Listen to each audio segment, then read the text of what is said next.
If this is an invasion, it's an awfully considerate one.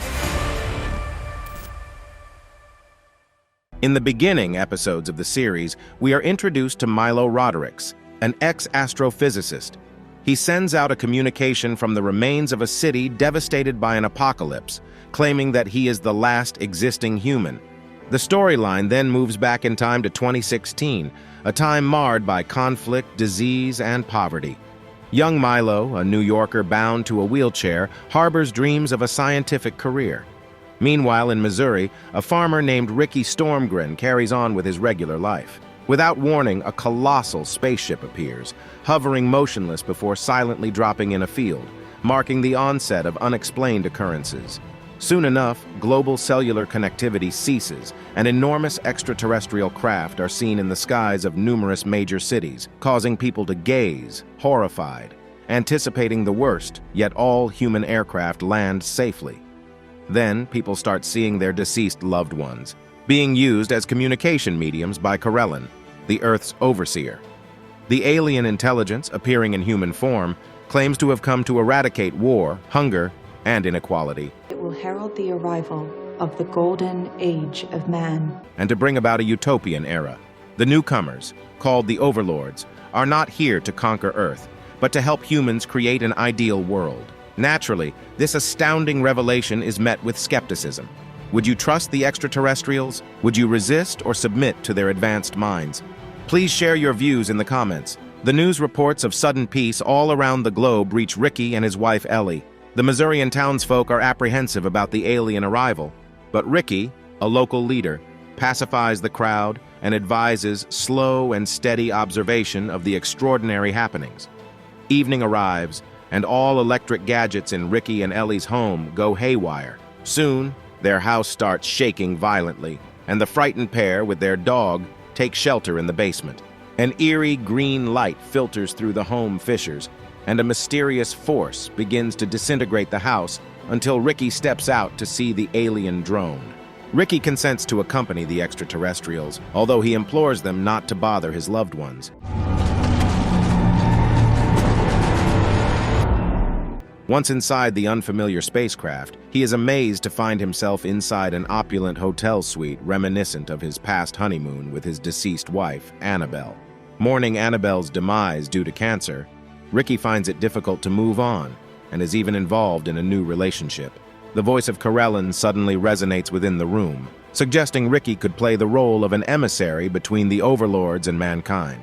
Ricky is uninterested in being manipulated by Corellon and is puzzled why he was chosen for this mission. Corellon nevertheless is persistent and presents Ricky with an enigmatic item shrouded in mystery. As the news of extraterrestrial presence in Missouri spread, Ricky's home becomes the epicenter of media attention. Government agent Paul Danlo arrives with a motive to decipher Ricky's dealing with Corellon. Spotting an alien relic within Ricky's possession, Danlo insists on safeguarding it. Ricky declines, prompting Danlo to point a firearm at him. Ricky unintentionally uncovers the function of the alien object, resulting in a worldwide disappearance of illnesses. He is then escorted to the White House to describe his interactions with Corellon, explaining the advantages of collaboration. Yet most people remain suspicious of the extraterrestrials. Media tycoon Hugo Wainwright believes they pose a greater threat than is let on, and forms an opposition group, the Freedom League, which further amplifies collective distrust towards the overlords. Over time, Ricky informs Corellon of the societal unrest and reports the Freedom League's growing influence. While individuals are concerned about being led by their own kind, Corellon assures them that the extraterrestrials are distinctly unhuman. Amid this discord, Milo, a young boy, sets out to find his mother who cherishes snow sniffing. As she quarrels with a dealer, Milo comes to her defense, only to get shot. Suddenly, a beam of light materializes from the heavens, miraculously punishing the felon and reviving Milo, who astonishingly rises from his wheelchair and regains his mobility. Wainwright justified aliens' retribution on a television program, but completely avoided mentioning the supernatural healing of a young lad. The host proposed reaching another alien casualty. Peretta Jones, a devout girl whose mother gave up on life due to losing her faith because of the overlord's features in the conversation. Jones worries her descendants will lack the knowledge of the divine being. Her story is manipulated by the Freedom League as an extra justification against the Overlord's control. Intriguingly, Wainwright organizes a plan to kidnap Ricky and attempts to get him to stand by the Freedom League. Ricky defies them, and as they're about to harm him, Karelin intervenes, pauses time, and enables Ricky's escape. Exposure of Wainwright's plot to abduct Ricky spread globally, with the intention of damaging the Freedom League's reputation, showing their readiness to employ any strategy to succeed. Ricky, in a conversation with Karelin, demands that Karelin reveal his real identity to humans, but Karelin insists they are unprepared for this. We've seen the effect our appearance can have. So then you have been seen by people. Karelin discloses that their help extends beyond just humans and ceases ties with a disturbed Ricky. Concurrently, news emerges of Hugo Wainwright's voluntary passing, marking the collapse of resistance against the aliens and the commencement of humanity's subjugation by them. Skip ahead 15 years, Milo, now a university graduate, starts his career in astrophysics. The public appreciates the promise of undying youth and terrestrial paradise, while anticipating an encounter with the Overlords, referred to as their protective spirits. The grand revelation by the Overlords is at hand. As their colossal ship surfaces in the sky, multitudes of people impatiently anticipate meeting their benefactors. In the midst of all this, Jake Gregson's family congregates in front of the screen to watch the extraordinary event unfold. Two children are tasked with the ceremonial introduction of Karelin, whose demon-like physical appearance astounds everyone. Hello? There is no need to be afraid. If confronted with such a shocking reality, would Karelin's horrific appearance influence your perception of the Overlords, or would you assess them solely based on their acts of benevolence? We welcome your opinions in the comments. We found ourselves in the year 2035. Mankind has formed into a united entity, living in peace and harmony, free of diseases and worry. But for those rebelling against the authority of the Overlords, New Athens remains the final sanctuary. In the African continent, Milo and his colleague Rachel operate in a research facility under the leadership of Dr. Boyce. Regrettably, Milo's recent project meets its end, resulting in the loss of his job. His interest now revolves around studying the Overlords, a secretive group revealing scant information about themselves in the past 19 years. Peretta Jones, on the other hand, remains suspicious of the Overlords. Her exploration of vast literature leads her to believe that Karelin is a demonic entity with Ricky acting as the deceitful prophet. Once more, a beam of light guides Ricky to a meeting with Karelin in his barn. Taken aback by the unexpected meeting, Ricky listens to Karelin's admission of guilt and his disclosure of truth. The following day, the world is tossed into confusion and apprehension over Karelin's visit to Ricky's farm. Meanwhile, an unexpected tremble shakes Dr. Boyce's African Research Institute. Rushing to the agitated animals, Rachel observes an unordinary glimmer in a monkey's eyes. As the tremors ease, Dr. Boyce uncovers a mysterious room housing a glowing Ouija board, believed to be a satanic tool in religious doctrines. That night, an alien drone illuminates all members in Jake Gregson's house with a green light. The beam halts at Amy's abdomen, Jake's wife, triggering the sudden activation of the Ouija board. The vision-plagued Amy becomes restless as the drone departs. I'll end him again. In an unforeseen event, their son Tommy goes missing, but Jake finds him in the barn, the boy now exhibiting extraordinary strength. Eventually, Jake and Amy turn to psychotherapist Peretta Jones, seeking help for their son's peculiar behavior. During a dialogue with Peretta, Tommy discloses that the Overlords regularly transport him to an enigmatic remote locale where he encounters an enormous eye and visions of a burning earth. Abruptly, his narration is disrupted by an unnerving sound in his mind which leads him to dash through the house, barely missing injuring Peretta in his powerful state, corrupting her crucifix. He then touches his mother's womb, claiming the unborn was no longer sobbing. However, a surprised Amy asserts that she isn't with child. Simultaneously, in Africa, both Milo and Rachel exhibit apprehension over the abnormal behavior of the wildlife and speculate a connection to the selection of Earth's species by the Overlords. Despite Dr. Boyce's suggestion to steer clear of Karelin's matters, the pair remain resolved to unravel the truth about the Overlords. In the midst of these events, Ricky starts suffering from extreme hand pain and discovers at the hospital that he has cancer and sterility from the poison-coated spaceship hull. Ellie remains hopeful that Corellin will aid Ricky, given his past services for him.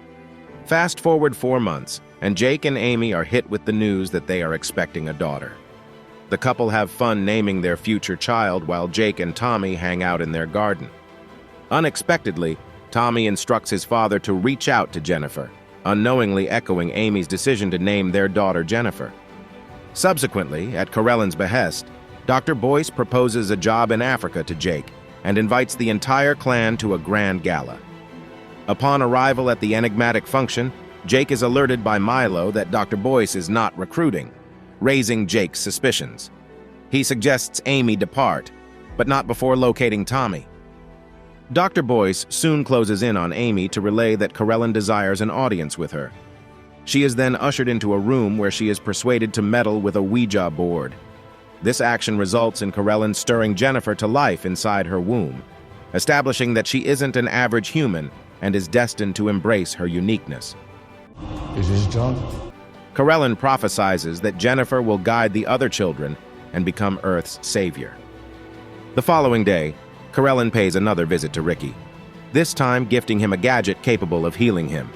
Peretta, who's been residing near the farm for a while now, suddenly storms the barn. She speaks harshly at Corellin, accusing her of deceit. Corellin owns up to causing Ricky's inability to have children.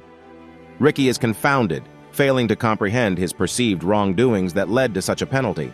Nonetheless, Corellin insists that the lack of progeny will spare them from considerable agony. An ominous day is nearing, and those with offspring cannot comprehend the hardship set to befall them. How dare you! Peretta, unable to bear with Corellin's revelations, abruptly seizes a rifle, shooting at him.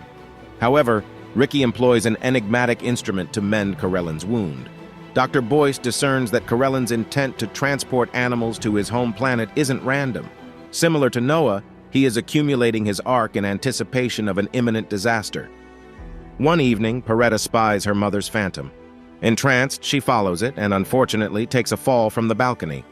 Amy eventually delivers a baby girl whose eyes emanates an eerie green glow. Another 4 years elapsed, and Ricky still couldn't get a grip on his intolerable pain. One particular day, Corellin pays Ricky a visit, elucidating that his race, the Overlords, are intended to modify humanity's evolutionary path. Despite an offer to assist Ricky, the latter's brooding anger over his infertility causes him to decline the assistance, demanding Corellin to depart. In an unpredictable turn, Earth's children commence showing a heightened mental capability, psychic prowess, and a mystifying mental rapport with each other as they echo the name Jennifer, while stretching their hands towards the heavens. Milo, who has been researching these evolved children recently, discovers their accelerated metabolic rate, an increase in neural impulse activities. Furthermore, their capacity for astounding perceptiveness, telekinesis, and telepathy has improved. Jennifer, Milo deduced, initiated everything, and is central to this shift. The Gregson family find themselves with dozens of these evolved children lingering outside their house to meet Jennifer. A decision is made for Jake to head to New Athens in hope that it may reduce the Overlord's influence on the family. However, not long after, every evolved child starts hearing a calling from an entity named the Overmind,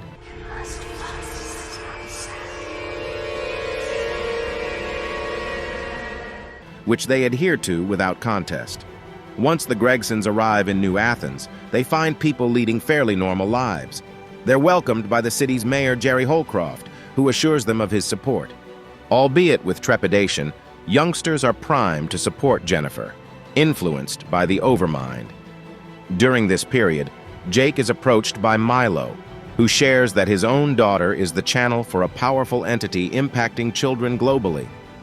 Milo wishes to interrogate Jennifer, but is deeply intimidated by her, especially as he sees the Earth's impending destruction mirrored in her eyes.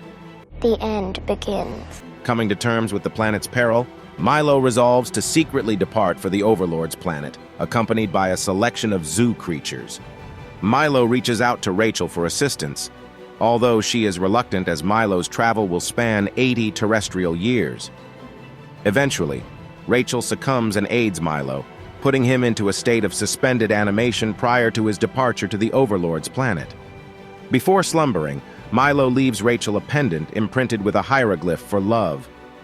Tragedy strikes as Ricky's ailment dramatically deteriorates, with inflammation rampantly spreading across his body. When Ricky loses consciousness, he re-experiences memories from his honeymoon with Annabelle. Corellin gives Ricky an offer, the chance to eternally stay in these cherished memories. However, Ricky sadly understands the fabricated nature of this offer and requests the memory room be destroyed.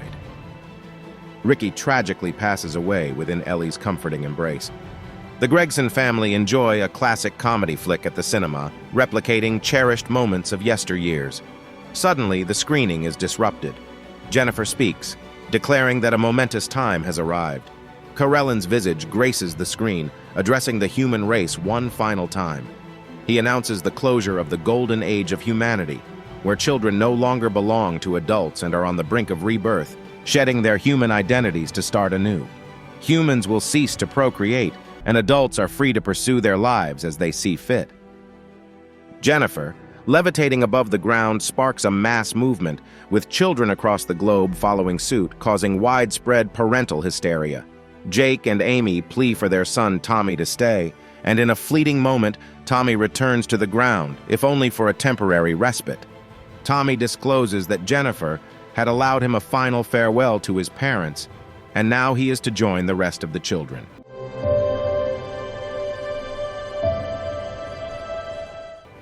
Concurrently, Jerry Holcroft comes to the understanding that there is no salvation for humanity without children. Prompted by this notion, he decides to obliterate New Athens with a nuclear explosion. Jake attempts to dissuade him from his destructive path, but Jerry remains steadfast, harboring the belief that they will be reunited with their offspring post-devastation. Jake and Amy's final moments are spent declaring their love for one another, right before the catastrophic blast. The Overlord spacecraft, after a long journey, draws nearer to a vast, fiery celestial body as Milo awakens from his suspended animation. One of the Overlords welcomes Milo aboard and shows him their home planet. Milo discovers that they've spent 40 years in transit and starts questioning what could have happened to Earth during such time. The Overlord assures Milo that the events that Earth experienced have been orchestrated by the Overmind, the creator of the entire universe. Are you talking about God? For the past 100,000 years, Overlords had been communicating and shaping planets according to the Overmind's directives. Now it was Earth's time. Milo, desiring comprehensive knowledge, requests to meet the Overmind. He finds himself in a blank space, confronted by an unknown orange figure identified as the Overmind. The so-called deity discloses that only the young can evolve into a single consciousness, while the rest of humanity faces extinction. The orange figure then metamorphoses into multiple copies of Rachel and Milo. When he awakes, he requests to return to her. Time leaps forward by another 45 years. Their spacecraft is heading towards a barren Earth. Corellin informs them about Rachel's transfer aboard the spaceship and offers Milo to see her. Yet all Milo sees is Rachel's lifeless form. He abruptly clutches her pendant, causing her body to dissolve into a multitude of particles. The pendant leaves a love hieroglyph-shaped burn on Milo's hand. Milo comprehends that he's the final human in the cosmos, and driven by desperation, entreats Corellin to return him to Earth, unable to cope with the profound loneliness. He also undertakes to document Earth's last days for the sake of advancing science. We see the scene with which the story began. Milo implores the Overlords to remember mankind, and soon perceives Jennifer further tapping into all-encompassing energy as he feels the Earth beneath him disintegrate. Ultimately, he requests for some remnants of human culture to be conserved, and Corellin opts for a piece of music from Milo's youth. Accepting Earth's impending demise, Milo experiences his final moments. What do we do with it? Leave it here, for whoever passes through, so they can hear it. This narrative occurs in the series entitled Childhood's End, which I found to be intricate and multidimensional.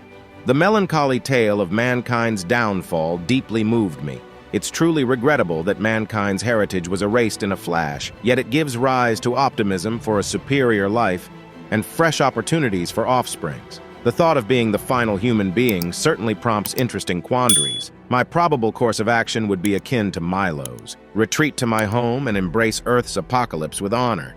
Let's engage in an intriguing discussion about this topic and the entire movie in the comment section.